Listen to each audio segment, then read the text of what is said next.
yoshligidan mehnatga o'rgatishlik muhim hisoblanadi.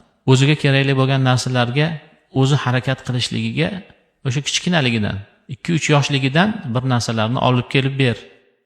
Bu ishni o'zing qil.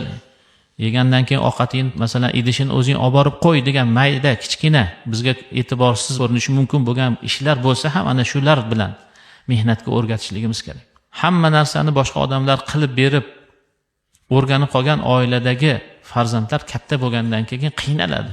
U alhamdulillah ne'mat, bugungi kunda ota-onasining imkoni bor, shunaqa holatni, sharoitni qilib berdi. Lekin bu sharoit doim bo'ladi deb hech kim kafolat bermaydi. Sharoit o'zgarsa, bu farzandlar ana shunday oilada tarbiya topgan, voyaga yetgan farzandlar tushkunlikka tushib qoladi, qiynalib qoladi. O'rganmagan narsasini qila olmaydi. O'zini mehnati bilan topgan narsadan taomlanish eng yaxshi taom deb mana shu taomni Rasululloh sollallohu alayhi vasallam vasf qildilar. Bu fazilat. Ertaga bu oila boqadigan, oilani tarbiyasi bilan shug'ullanadigan insonlar bo'lib voyaga yetish kerak farzandlarimiz.